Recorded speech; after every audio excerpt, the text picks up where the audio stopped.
सलाम आदाब मिलत टाइम्स में खुशामदीद। मैं हूं शम्स तबरेज़ कासमी और नेशनल डिबेट लेकर हम हाजिर हुए हैं। मेरे साथ हैं एडवोकेट अमित श्रीवास्तव और सोशल एक्टिविस्ट जाकिर अली त्यागी। मौजूदा सरकार सोशल मीडिया के खिलाफ लगातार इकदाम करना जा रही है और सरकार को ऐसा लगता है वो सरकार जो ट्विटर के सहारे 2014 में इक़्तिदार में आई थी, उस सरकार को लगता है कि सोशल मीडिया ही अब हमारे लिए सबसे बड़ा खतरा है और इसी की वजह से इक़्तिदार जा सकती है, अवाम तक सच्चाई पहुंच सकती है। इसलिए सरकार ने लगातार सोशल मीडिया के खिलाफ एक्शन लेना शुरू कर दिया और खासतौर पर कल भारत सरकार के दो अहम वजीर रविशंकर प्रसाद और प्रकाश जावड़ेकर दोनों सामने आए और उन्होंने सोशल मीडिया के ताल्लुक से नई गाइडलाइंस जारी की और ये भी कहा कि सरकार जल्द ही 3 महीना के अंदर पार्लियामेंट में कानून लाएगी, कानून पास किया जाएगा। इसके अलावा कुछ चीजें उन्होंने सामने लाई और कहा कि सोशल मीडिया उस तरह आजाद नहीं रहेंगे जिस तरीके से वो अपनी आजादी का दावा कर रहे हैं। उनका दावा है कि सोशल मीडिया के जरिए फेक न्यूज को फरोग मिलता है। सोशल मीडिया की वजह से जो फहाशियत है, जो बुराई है वो फैलती है, इसलिए सोशल मीडिया को बेलगाम नहीं छोड़ा जा सकता है। खासतौर पर उन्होंने ट्विटर और फेसबुक को टारगेट किया। इसके अलावा यह भी अब कहा जा रहा है कि सरकार न्यूज पोर्टल, यूट्यूब चैनल के लिए कानून बनाना चाहती है, इनको लाइसेंस के दायरे में लाना चाहते हैं कि हर किसी को राइट नहीं होगा कि वेबसाइट बना करके न्यूज पब्लिश करे या यूट्यूब चैनल पर न्यूज पब्लिश करे।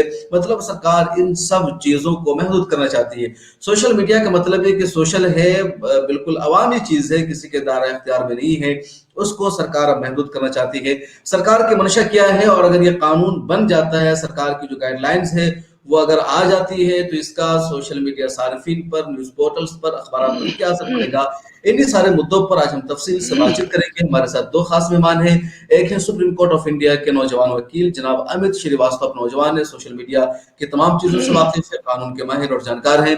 इसके अलावा हमारे साथ दूसरे सोशल एक्टिविस्ट हैं जनाब जाकिर अली त्यागी। आप सोशल मीडिया एक्सपर्ट भी हैं और सोशल एक्टिविस्ट भी हैं। तो आप दोनों का मिलर टाइम्स में स्वागत है। और सबसे पहले शुरुआत करेंगे एडवोकेट अमित श्रीवास्तव आपसे कि सरकार ने जो नई गाइडलाइंस जारी करने की बातचीत की है सोशल मीडिया के ताल्लुक से, तो आप इसको अमित श्रीवास्तव साहब किस तरह देखते हैं? क्या इससे सोशल मीडिया की जो आजादी है, क्या उस पर खतरा है? वो आजादी महदूद हो जाएगी या एक बेहतर कदम होगा कि जिस तरीके से टीवी चैनल और प्रिंट मीडिया एक दायरे में काम करते उस तरह यहाँ भी काम होगा? देखिए, ये बिल्कुल सही बात है कि किसी भी एक्ट या किसी भी रेगुलेशन के पॉजिटिव और नेगेटिव एस्पेक्ट होते हैं। तो अब सवाल ये है कि पहले से ही बहुत सारे एक्ट्स हैं, ठीक है, उसको किस तरीके से सरकार एप्लीकेबल बना पा रही है कि नहीं बना पा रही है, उसका किस तरीके से इस्तेमाल किया जा रहा है। आज ये जो रेगुलेशन की बात है, ये पुराने समय से बात चल रही थी कि रेगुलेशन लेके आना चाहिए और ये अच्छी भी बात है कि सोशल मीडिया पर जिस तरीके से हम ये देख रहे हैं कि बहुत सारे बच्चे आज के संदर्भ में हम देखें तो 18 साल से कम बच्चे, अब जो लॉकडाउन हुआ उस लॉकडाउन में इंटरनेट की इस्तेमाल बहुत ज्यादा हो रहा है और इसमें हमने देखा कि जिस तरीके से बच्चों का सीधे तौर पर इंटरनेट से ताल्लुक होना और वो इंटरनेट का अब वो इस्तेमाल किस तरीके से करेंगे। अगर सेक्सुअल कोई चीजें आप देखते हैं कि हमें लगता है कि कोई कंटेंट आने लगता है तो उस पर मैं समझता हूं कि वो अगर उस पर रोक लगाई जाए तो बहुत अच्छी है। लेकिन सरकार की जो मंशा की बात है, हम देख रहे हैं कि ये जानते हैं कि जो डेमोक्रेसी का जो फोर्थ पिलर है वो मीडिया है और मीडिया जिस तरीके से काम कर रहा है वो हम बहुत अच्छे तरीके से समझ रहे हैं, वो देख पा रहे हैं कि मीडिया अपना काम ढंग से नहीं कर पा रहा है। और इसका कारण कौन है? इसकी कारण ये है, मैं समझता हूं कि प्रेजेंट में जो सरकार है वो कहीं ना कहीं शिकंजा कस रही है और वो चाहती है जो हम दिखाना चाहते हैं वही सामने वाला इंसान वो देखे। तो ये एक मैं समझता हूं कि लोकतंत्र की आजादी और खासतौर पर संविधान को देखते हुए ये मुझे लगता है कि बहुत ही नकारात्मक और एक नेगेटिव एस्पेक्ट को जाहिर करता है। जिस तरीके से सरकारें कर रही हैं पिछले काफी समय से हम लोग जो देख रहे हैं कि सोशल मीडिया के जरिए हम जानते हैं कि अभी बहुत सारे, जैसे अभी देखिए कि मनदीप पुनिया को जिस तरीके से अरेस्ट किया गया और भी सोशल एक्टिविस्ट को अरेस्ट किया जा रहा है, जो यूट्यूबर हैं जो जमीनी हकीकत को पब्लिक डोमेन में समाज के सामने लेके आ रहे हैं और उनको किस तरीके से शिकंजा कसा जा रहा है, क्योंकि सरकार को पता है कि अगर सोशल मीडिया पर रोक नहीं लगाया गया और क्योंकि इनकी जो असलियत है वो पब्लिक डोमेन में आएगी और समाज में आएगी, तो ये चाहते नहीं हैं कि लोगों को सही जानकारी मिले और लोग ये चाहते हैं कि हमेशा इस जो आज चल रहा है, सिनेरियो चल रहा है, उसमें लोग अंधभक्त की तरह रहें।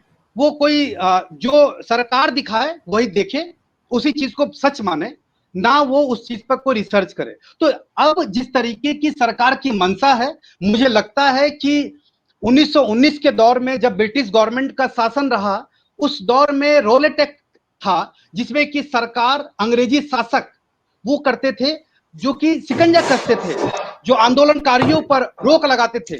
जो जलियांवाला बाग हत्याकांड हुआ उसको जो मीडिया ने दिखाना स्टार्ट किया और प्रिंट मीडिया, सोशल मीडिया में लिखना स्टार्ट किया, तो सरकारों ने इस तरीके का बनाया कि पब्लिक डोमेन में इस तरीके की चीजें ना जाए और इस पर रोक लगाते हुए उनको देशद्रोह के आरोप में उसको आंदोलनकारियों को रखा गया। तो मैं समझता हूं कि जो मीडिया की जो इंपॉर्टेंस है वो बहुत ही लोकतंत्र के अंदर में बहुत ज्यादा जरूरियत है और जिस तरीके से आज मीडिया को धूमिल कर रहे हैं और जिस तरीके से अपने हिसाब से चलाने की बात कर रहे हैं, तो ये एक बहुत ही ज्यादा दर्दनाक है, क्योंकि मीडिया की आजादी लोकतंत्र की आजादी को दर्शाता है। और बहुत इसमें शुक्रिया। मैं एक जी जी, कुछ और कह रहे हैं? नहीं जी जी जी बोलिए। जाकिर अली त्यागी साहब, आपको क्या लगता है सरकार का जो नया कानून लाने की बात है, जो नई गाइडलाइंस उन्होंने प्रेस रिलीज में कल जारी की है, उसका मतलब क्या है डायरेक्ट साफ लफ्जों में? देखिए, सबसे पहले तो आपका शुक्रिया। और मैं आपको बता दूं कि फेक न्यूज फैलाने और भड़काऊ सामग्री को पोस्ट करने या उसको शेयर करने पर कार्रवाई होनी चाहिए, लेकिन सरकार को यह भी तो क्लियर करना चाहिए कि वो कार्रवाई करेंगे किस पे। क्योंकि मैं आपको बता दूं कि सरकार ने कल ही जो है जो एक नई गाइडलाइंस सोशल मीडिया को लेकर और न्यूज पोर्टल्स और टीवी चैनल्स को लेकर जो एक गाइडलाइंस जारी की है, उसमें बताया है कि यदि एक न्यूज पोर्टल भी अगर कोई झूठी खबरें चलाता है तो उसको माफी मांगनी पड़ेगी। कोई टीवी चैनल अगर कोई झूठी खबरें चलाता है तो उसको माफी मांगनी पड़ेगी। अब सरकार से पूछा जाए कि कोरोना के दौरान, पैंडेमिक के दौरान जी न्यूज चैनल और नेटवर्क 18 ने कितने जो है तो तबलीग जमात को लेकर जो है नैरेटिव सेट करके जो है उनको स्प्रेड किया, उन पर कितनी कार्रवाई की गई। और जहां तक बात है नए कानून बनाने की, कानून आप कितने भी बना लीजिए, उनसे फायदा नहीं होगा। अगर फायदा होगा तो कानूनों को अमली जामा पहनाने से फायदा हो सकता है। उदाहरण के कठुआ कांड के दौरान रेप के जो केसेस, जो धाराएं होती हैं, उसके कानून को और मजबूत किया गया कि अब जो है फास्ट ट्रैक कोर्ट में मामले को लाया जाएगा और वहां से जल्द जो है पीड़ितों को न्याय मिल सकेगा और आरोपियों को सजा मिल सकेगी। 3 साल हो गए हैं, अभी तक वो कानून जो है आसिफा के नाम पर उसमें बदलाव किए गए, लेकिन अभी तक कहां सजा हुई है। तो मतलब जो है वो कानून को बनाने से नहीं, उसको अमली जामा पहनाने से होता है। 2005 में ही सोशल मीडिया को लेकर सरकार का सबसे पहले 66 आईटी एक्ट है, उसके तहत कितने लोगों पर कार्रवाई होती है। और 22 मार्च 2015 को, जो मैं आपको एक बात बताऊं, बहुत ही दुर्भाग्यपूर्ण है कि कहीं जहां कानून इस्तेमाल होना चाहिए वहां कानून इस्तेमाल नहीं किए गए, और जहां पर कानून का इस्तेमाल बिल्कुल भी नहीं होना चाहिए वहां होते हैं, और जहां होने चाहिए वहां नहीं होते हैं। एक 66A सेक्शन सुप्रीम कोर्ट ने 22 मार्च 2015 को ये कहते हुए उसको अनकॉन्स्टिट्यूशनल ठहरा दिया कि आज के बाद यह धारा किसी भी व्यक्ति पर नहीं लगेगी। यदि कोई भी अधिकारी किसी व्यक्ति पर इस धारा के तहत कार्रवाई करता है तो उस अधिकारी पर कड़ी कार्रवाई की जाएगी। सबसे पहले 2017 में उसी एक्ट के तहत जो है कार्रवाई मुझ पर की जाती है, मुझे गिरफ्तार किया जाता है। जो सेक्शन सुप्रीम कोर्ट कानून से ही निकाल चुका है, उसको आप इस्तेमाल कर रहे हैं उन लोगों पर जो आपके खिलाफ आवाज उठा रहे हैं, और जो झूठ फैला रहे हैं, जो नफरतें बांट रहे हैं, उन पर आप कितनी कार्रवाई कर रहे हैं? जी न्यूज पर कितनी कार्रवाई कर रहे हैं? या आप जो आपका आईटी सेल है, बीजेपी का आईटी सेल है, उस पर कितनी कार्रवाई कर रहे हैं? सीधा सीधा कहा जाए तो मैं अमित जी की बात से बिल्कुल सहमत हूं। ये एक जो सरकार की जो एक ये जो कानून लाना है और उसमें बदलाव करना है, और इससे जो गर्दन पकड़नी है सिर्फ हम जैसे लोगों की और मिल्लत टाइम्स जैसे पोर्टल्स की ही जो है गर्दन पकड़ने की ये कोशिश चल रही है। क्योंकि आपने देखा होगा कि अभी 4-5 दिन में ईडी न्यूज क्लिक के दफ्तर से निकली है। ईडी एक बड़ा प्लेटफॉर्म है।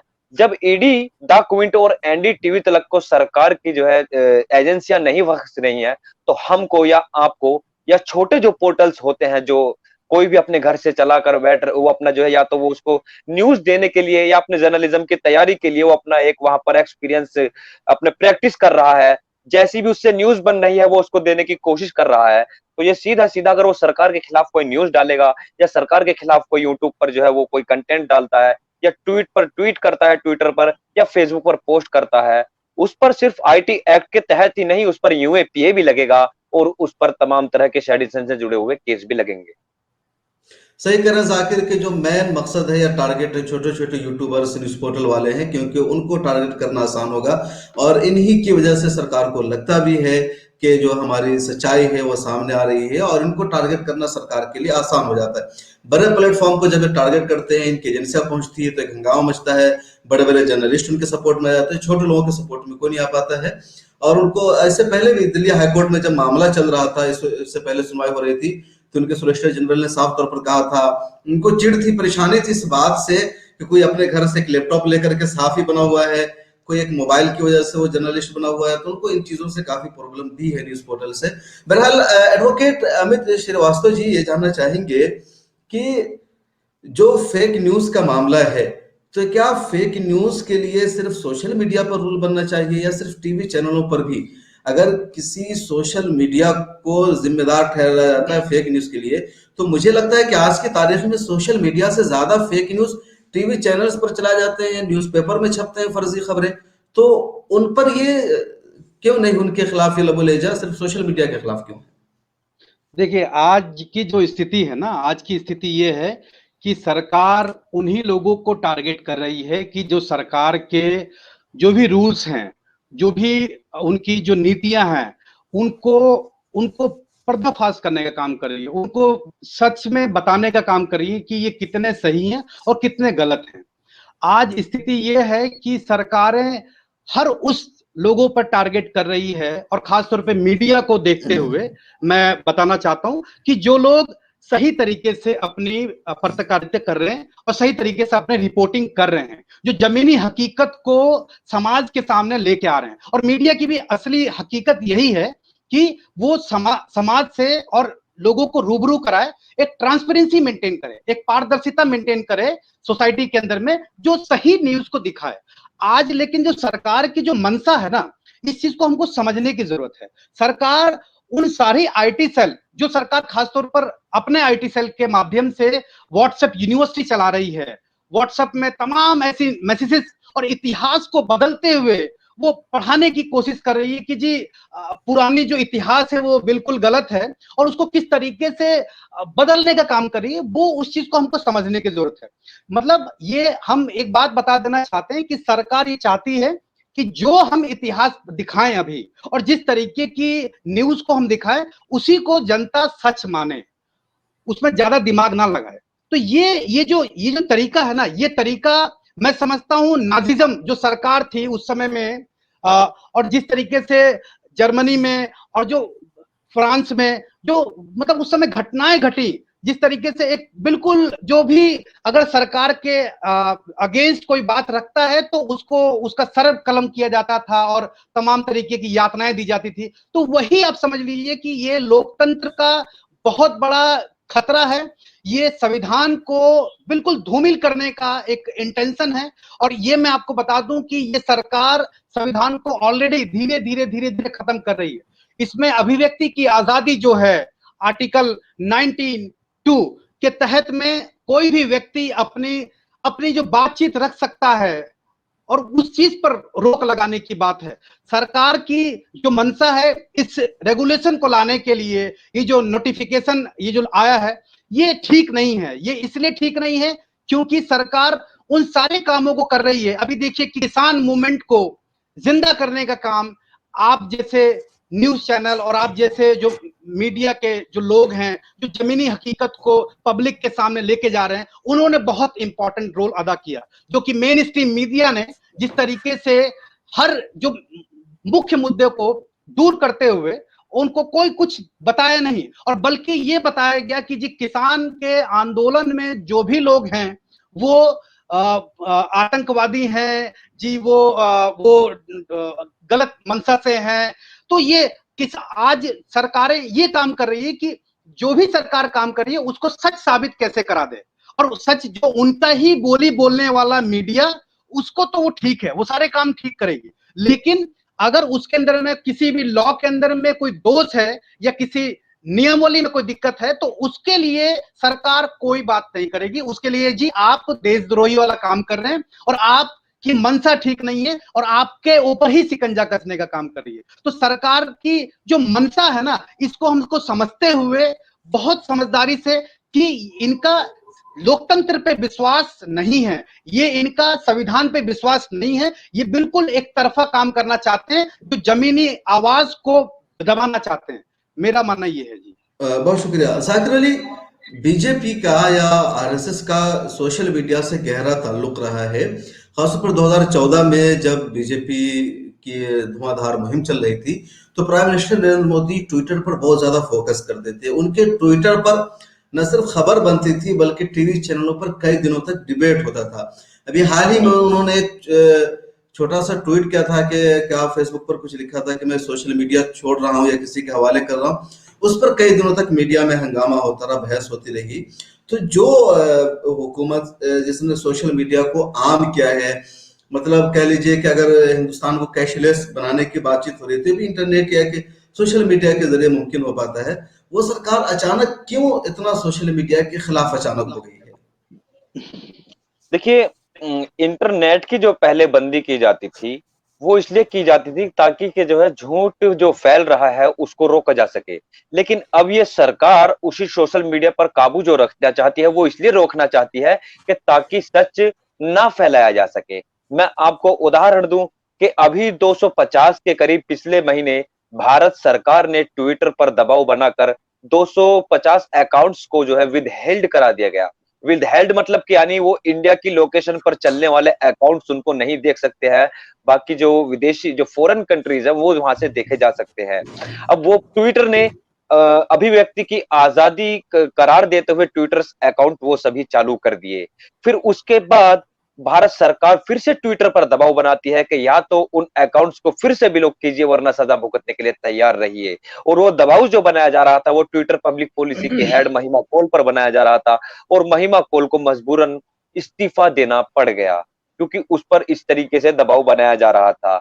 और जहां पर मैं आपको बात बताऊं कि अगर सरकार की मंशा ये है कि वो झूठ फैलाने वालों पर कार्रवाई करे और जो सच फैलाते हैं उनको सम्मानित करे। अब मैं एक एग्जांपल आपके सामने रखता हूं कि ओल्ट न्यूज क्या करता है, वो बीजेपी की तरफ से जो फर्जी न्यूज फैलाई जाती है या किसी भी आईटी सेल की तरफ से गलत कोई भी पोस्ट होता है या कुछ भी गलत सामग्री पोस्ट की जाती है वो उसको बेनकाब करता है। और ओल्ट न्यूज जो है वो सिर्फ बीजेपी को ही बेनकाब नहीं करता है, वो किसी भी पार्टी की तरफ से कोई मिस लीडिंग वाली जो फेक न्यूज है या उसमें मिस इंफॉर्मेशन है उसको कोई ट्वीट कर रहा है तो उसको वो फैक्ट चेक करके उसको अपना जानकारी हम लोगों के सामने रख देता है।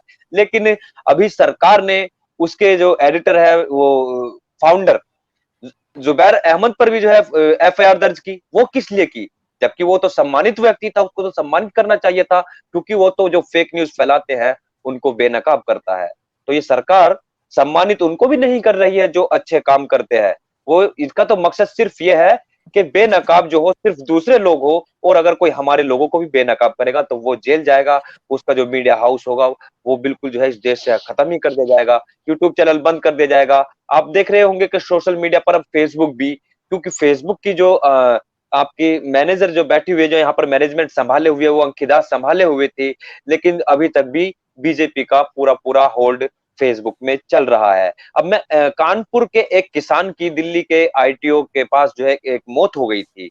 वो जब वो किसान की जो है अपना बॉडी उसके घर पे कानपुर में जाती है तो डॉक्टर्स कहते हैं कि गोली लगी है। खुद मेरी उसकी फैमिली से बात हुई थी कि गोली लगी है, लेकिन जब पोस्टमार्टम रिपोर्ट आती है तो वो गोली लगने वाली बात वो एक्सीडेंट में बदल जाती है। यानी पोस्टमार्टम में ये दिखाया जाता है कि गोली नहीं लगी है, ये ट्रैक्टर पलटने से इसका एक्सीडेंट हुआ था और ये इसकी मौत हो गई। उसी पर स्टोरी द गार्जियन और इस्मत आरा जो द वायर की जर्नलिस्ट है, इन्होंने स्टोरी की, तो इन पर इसलिए एफआईआर कर दी गई क्योंकि इन्होंने वहां के डॉक्टर्स और सरकार को बेनकाब किया, जो पोस्टमार्टम रिपोर्ट थी उसको बेनकाब किया, तो उन पर भी एफआईआर कर दी गई। यानी जो भी सरकार को किसी भी तरीके से भले वो मंच से या किसी मीडिया हाउस के जरिए अपने ट्विटर या फेसबुक या इंस्टाग्राम या व्हाट्सएप के जरिए इनको बेनकाब करने की कोशिश करेगा, ये उसको ना कि उस पर कार्रवाई करेंगे, ना कि उसका लाइसेंस रद्द करेंगे, ना कि उसको 2-4 दिन की कस्टडी में रखेंगे, बल्कि यूं एक पीए के साथ उसको लिफाफे में कैद करके उसको जो है जेल में रख दिया जाता है। और दुर्भाग्यपूर्ण बात यह भी होती है कि यदि आप मुस्लिम है, मैं सीधा सीधा यहां पर बोल सकता हूं कि यदि तबरेज शम्स तबरेज है या जाकिर है, तो उनको जमानत मिलने के लिए काफी महीनों तक का संघर्ष करना पड़ेगा। और यदि जमानत लेने वाले अमित श्रीवास्तव है तो इनको कम संघर्ष करना पड़ेगा। एग्जाम्पल के मनदीप पुनिया 3-4 दिन में ही जमानत मिल के आ गई, लेकिन दूसरी तरफ मैं भी होता हूं कि 58 दिन की जेल काटता हूं, ना किसी मैन में स्ट्रीम मीडिया में दिखाया जाता है और ना ही कहीं सोशल मीडिया पर इस तरीके से किया जाता है कि जैसे बड़े बड़े जर्नलिस्ट उनके समर्थन में खड़े हो जाते हैं। सिद्दीक कप्पन की मिसाल अभी सामने है, अभी तो काफी दिन हो गए उसको। सिद्दीक कप्पन की 5 दिन की उसको जो है सिर्फ वो मिला गया और मीडिया से मिलने पर भी उस पर रोक लगा दी गई कि कोई मीडिया उससे मिल नहीं सकेगा, वो 5 मीडिया दिन से के बाद बात तो नहीं फिर कर उनको जेल का वो किया हुआ। अच्छा, वो अमित श्रीवास्तव साहब, ये जो सोशल मीडिया हाउसेज हैं, यूट्यूब, फेसबुक, ट्विटर या दूसरे सब जो हैं, तो किस तरह काम करते हैं? सरकार के साथ इनका जो मुआहदा होता है काम करने का, किस तरह होता है? ये सरकार की किस हद तक पॉलिसी कबूल करते हैं, कहां तक कबूल नहीं करते? क्या होती है इनकी पॉलिसी काम करने की? देखिए, कोई भी जो भी आप बता रहे हैं, यूट्यूब की बात कह रहे हैं या सोशल मीडिया की बात कह रहे हैं, तो बेसिकली उसमें नॉर्म्स यही होता है कि कोई ऐसी आपत्तिजनक कोई भी खबर ना चलाई जाए जिससे कि पब्लिक डोमेन में उसका नेगेटिव इंटेंशन पहुंचे और नेगेटिव लोगों के बीच में जाए। और सवाल ये है कि किसी भी न्यूज या किसी भी मैसेज से किसी भी तरीके का समाज के अंदर में उसका असर, उसका क्या पड़ रहा है, क्या इम्पैक्ट पड़ रहा है, इस चीज को गौर किया जाता है। लेकिन आज सरकारें इस तरीके के काम कर रही है कि जो जो भी उनकी मंशा के हिसाब से, उनकी सोच के हिसाब से नहीं है, उस चीज पर वो रोक लगाने का काम कर रही है।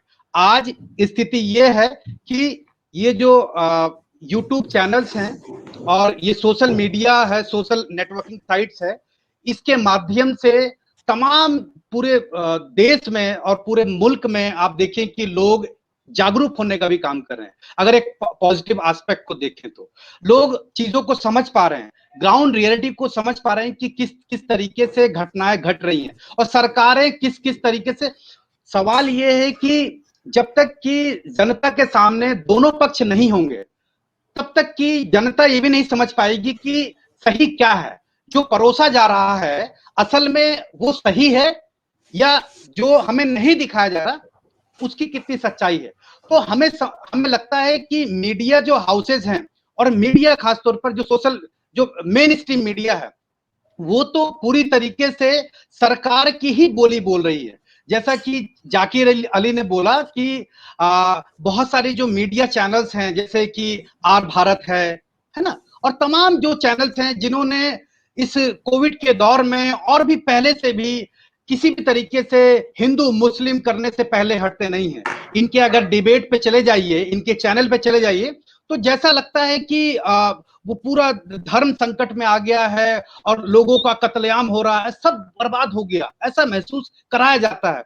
इतना मतलब इतना भद्दी लैंग्वेज इस्तेमाल की जाती है, जो कि मैं समझता हूं कि अगर उस चैनल को हम परिवार के सामने बैठकर देखें तो आप देख नहीं सकते हैं।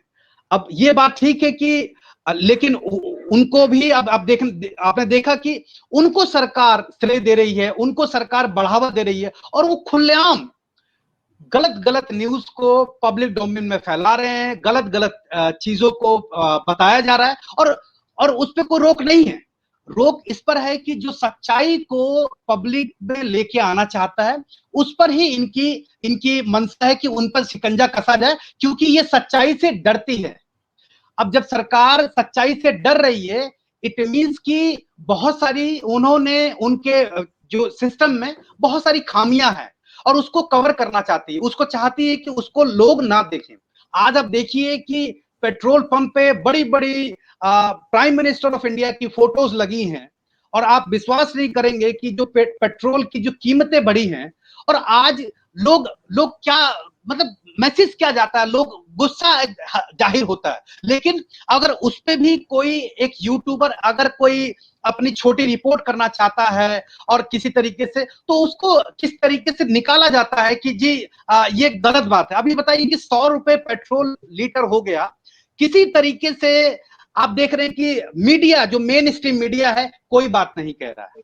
मतलब महंगाई अपने पीक पर पहुंची हुई है, कोई बात नहीं कर रहा है। क्यों बात कर रहे हैं? जैसे आप जैसे चैनल्स, आप जैसे जो यूट्यूबर हैं, और सोशल मीडिया पर जो हम जैसे लोग हैं, फ्रीलांस तरीके से हम लिखते हैं, सही को सही और गलत को गलत लिखते हैं। बिल्कुल। अब वो बात कर रहे हैं, वो बात बिल्कुल कर रहे हैं, लेकिन उनकी बातों को किस तरीके से दबाया जा रहा है। अभी देखिए जिस तरीके से ये रेगुलेशन लाया गया और जिस तरीके से सरकार शिकंजा कसने का काम कर रही है, इनकी मंशा यही है कि हम जैसे लोग और आप जैसे लोग सच्चाई से दूर रहें और सच्चाई को समाज में ना दिखाएं। जी बिल्कुल सही, बड़ी दबाने की कोशिश है। इवन सोशल मीडिया के की जो रसाई है उसको रोकने की कोशिश की जाती है। कई बार तो यूट्यूब फेसबुक पर बहुत वीडियोस के व्यूज को भी रोक दिया जाता है ताकि सच्चाई सामने नहीं रहे। रियलिटी है, और सरकार को कहीं ना कहीं खतरा है कि जिस रास्ते से वो इख्तिदार में आई थी, अब वही रास्ता खुद उसके गले की हड्डी बन गई है। इसलिए सरकार वो चाहती है। जाकिर अली ताकि ये समझना चाहेंगे या व्यूअर्स के लिए भी कि सरकार का जो रूल रेगुलेशन है, न्यू गाइडलाइंस है, आगे कानून की बात चल रही है, तो इन सब चीजों का असर क्या पड़ेगा? एक तो social media, Twitter, Facebook account है, इसके अलावा न्यूज पोर्टल्स पर, यूट्यूब चैनल्स पर क्या असर पड़ सकता है? क्या सभी को न्यूज पब्लिश करने की परमिशन नहीं होगी? जिनको लाइसेंस होगा वही न्यूज छाप सकेंगे? क्या है मतलब पूरा असर पड़ेगा इसका? देखिए, इसमें अभी लाइसेंस की तो इसमें बात नहीं आई है, लेकिन सीधा सीधा इसमें यह है कि जब आपकी तरफ से मान लीजिए कि गलती से कोई भी एक गलत लफ्ज अपनी स्टोरी में लिखा जाता है, तो आपको पुलिस उठाएगी, और पुलिस उठाने के बाद आप कहेंगे कि सर मुझे नहीं मालूम था कि सरकार की नई गाइडलाइंस ऐसी भी आई है कि जिसमें माफी मांगनी पड़े। तो वो उसको आपको वो नई गाइडलाइंस दिखलाएंगे। हालांकि कार्रवाई करने के लिए तो मैं पहले ही बता चुका हूं कि ऑलरेडी कानून है, फेक न्यूज फैलाने पर भी कानून है, लेकिन फेक न्यूज फैलाने पर जो कानून है, संगीत सोम, मुजफ्फरनगर के दंगे का कारण क्या था कि मुजफ्फरनगर में जो दंगा होता है, वहां के जो बीजेपी के विधायक का संगीत सोम, वो व्हाट्सएप पर एक वीडियो को वायरल कर देते हैं जिसमें कहते हैं कि मुजफ्फरनगर में मुस्लिमों ने हिंदू लड़कों को पीट रहे हैं, जबकि वो वीडियो को बाद में फैक्ट चेक किया गया तो वो वीडियो पाकिस्तान के पेशावर शहर की निकली। तो उन पर कितनी कार्रवाई हुई। और फिर दूसरी बात कि अब जो आपका ये कपिल मिश्रा, कितनी कार्रवाई हुई, लेकिन अभी तक कार्रवाई जो आजाद है, वो तो होगी दोबारा फसाद कराने की धमकी दे रहा है वो बंदा। हाँ, क्योंकि संरक्षण में पल रहा है ना वो सरकार के। लेकिन मैं तो कह रहा हूँ जो भी हमें जो है, जो भी व्यूअर्स देख रहे हैं, जो भी जहाँ पर हमारे जो भी दो लोग जो है हमसे जुड़े हुए हैं, कि आपको इस गाइडलाइंस के बारे में अगर मालूम लगाना है, अगर पता लगाना है कि इसके क्या नियम है या क्या कार्रवाई की जा सकती है, तो आप कोई भी जो है सरकार के खिलाफ एक अच्छा सा एक बेनकाब करने वाला ट्वीट या फेसबुक पोस्ट कर दीजिए, और अगर आप मुस्लिम होंगे तो आपको गिरफ्तार कर लिया जाएगा, और यदि आप गैर मुस्लिम हैं और मुस्लिमों के समर्थन में लिखने वाले होंगे तब भी आपको गिरफ्तार कर लिया जाएगा। लेकिन अगर आप सरकार के समर्थन में लिखने वाले होंगे तो आपको गिरफ्तार नहीं किया जाएगा। तो सीधा सीधा मैं तो इस गाइडलाइंस का मतलब सिर्फ यही बताऊंगा कि जो हाँ, मतलब सरकार के खिलाफ, हाँ, जो खिलाफ देखिए, सरकार के अभी खिलाफ दिशा रवि बोलेगा। देखिए, मेरे ख्याल में जाकिर है कि मुस्लिम नॉन मुस्लिम की क्या बात है। अभी तो दिशा रवि जिसके फादर्स और उसके मदर्स बीजेपी के पक्के सपोर्टर भक्त थे, उनको भी सरकार ने गिरफ्तार किया। हालांकि कोई ट्वीट करने पर नहीं बल्कि रीट्वीट करने की बुनियाद पर, मतलब डायरेक्ट उनका उसमें कुछ वो भी नहीं था। तो ये सरकार तो वो डायरेक्ट टारगेट कर रही है उनको भी, जो भी देखिए, इनकी मुस्लिमों मंशा को के खिलाफ। देशद्रोही कहा जाता है, मुस्लिमों को देशद्रोही कहा जाता है, वो एक्चुअली आतंकवादी कहा हमारी जाता मीडिया है, ने एक टर्म बनाया हो, क्या है, एक ही हाँ, मामला होता है। पाकिस्तानी कहा जब जाता है। मुस्लिम तो अरेस्ट होता है तो उसको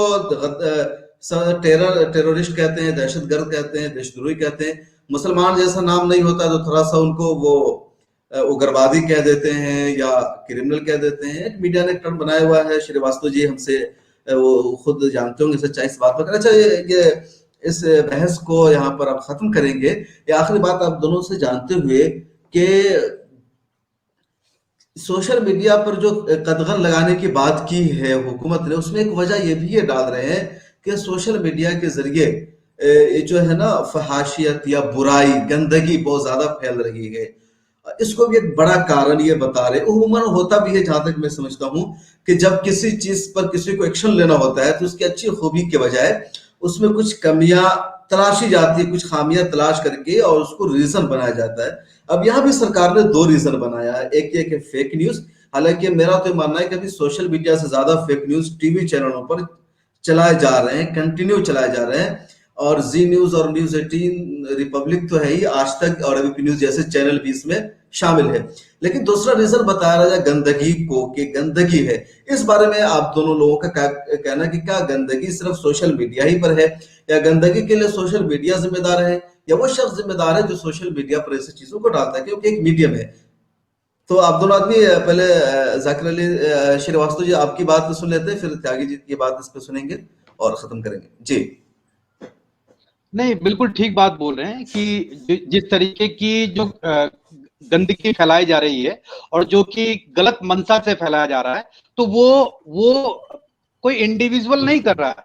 ये सरकार खासतौर पर अपनी लैंग्वेज को, अपनी भाषा को पुष्टि कराने के लिए ये सब कराई जा रही है। ये जो जैसे कि अभी बात करते करते आईटी सेल की, तो आप समझिए कि जो सरकार करोड़ों अरबों रुपए आईटी सेल पे खर्च कर रहा है, वो इसलिए खर्च कर रहा है कि एक मैसेज को अरबों लोगों के सामने, करोड़ों लोगों के सामने फ्यू ऑफ सेकंड में पहुंच जाए।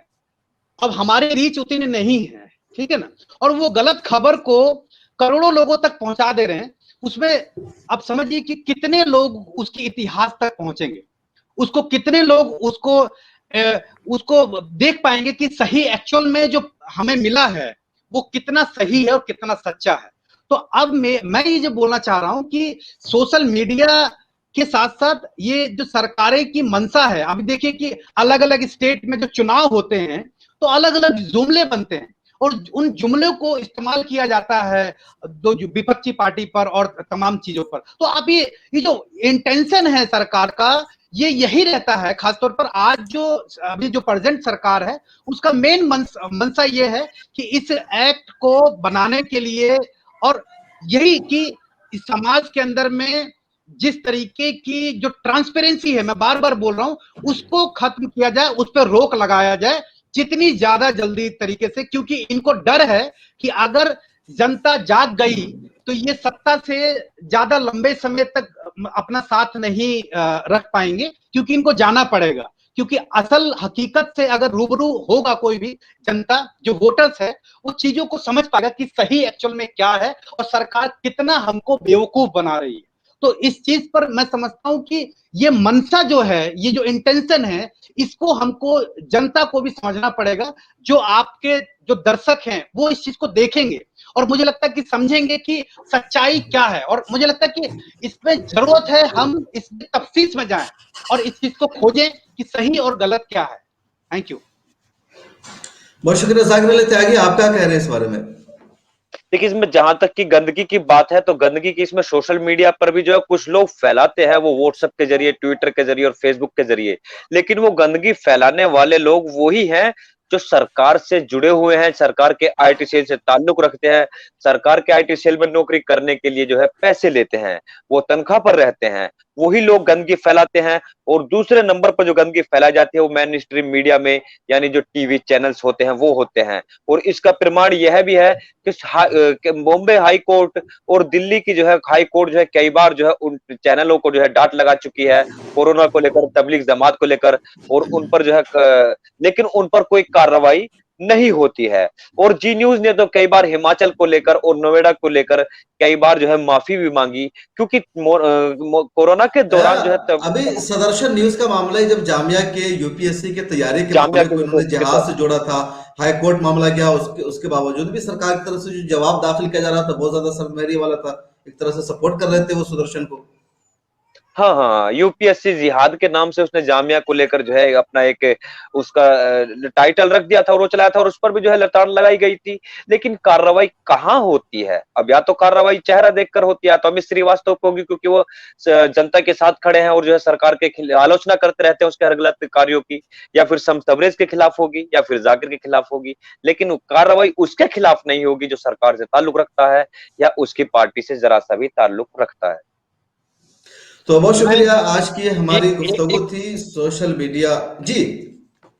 हाँ, मैं एक बात बोलकर मैं अपनी बात को विराम दूंगा। बेसिकली मैं समझता हूं कि लोकतंत्र की खूबसूरती यही है कि जनता अपनी बात को बुलंदी से रख सके, बिना सोचे समझे कि उसका इम्पैक्ट पड़ेगा। जो सच्चाई है अपनी खुलेआम, अब ये हम देखते हैं कि हमारे जो फंडामेंटल राइट्स है वो एक हमें मिला है, हमें जिंदा रहने का राइट है, हमें बोलने का राइट है। तो इस राइट्स को किस तरीके से सरकारें धूमिल कर रही हैं, इस पर मैं समझता हूं कि विचार करने की जरूरत है, और इस पर समझने की जरूरत है कि आज का दौर कोई भी नफरत नहीं चाहता, लेकिन ये नफरत, ये मीडिया फैलाने का काम कर रही है, नफरत परोसने का काम कर रही है। ये जो गंगा जमनी तहजीब है इसको तोड़ने का काम कर रही है। ये सरकार चाहती है कि ये गंगा जमनी तहजीब टूटे और इनको वोट में तब्दील हो और ये सत्ता में लंबे समय तक बने रहें। तो इस चीज के लिए मैं चाहता हूं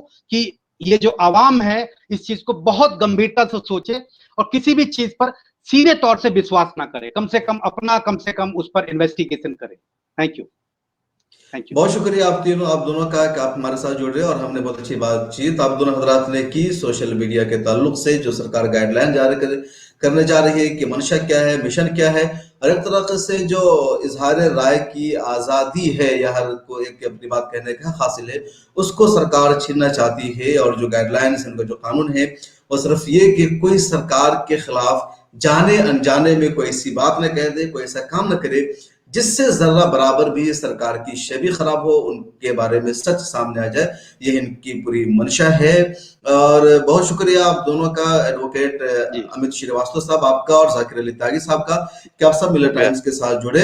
हमारे जो ऑडियंस हमें देख रहे हैं, आप इस बारे में क्या सोचते हैं, आपकी क्या राय है, कमेंट सेक्शन में अपनी बात जरूर लिखिए। फिर मुलाकात होगी किसी और मुद्दे पर। आप सबसे अपना ख्याल रखिए। अल्लाह हाफिज। जी, थैंक यू। मिलर टाइम्स को आपकी जरूरत है, हमारी आप माली मदद करें। हर महीने सिर्फ 100 रुपये और 1 साल के लिए एक साथ सिर्फ 1000 रुपये। रकम भेजने के लिए यहाँ दिए गए फोन पे, गूगल पे और पेटीएम नंबर का इस्तेमाल कर सकते हैं।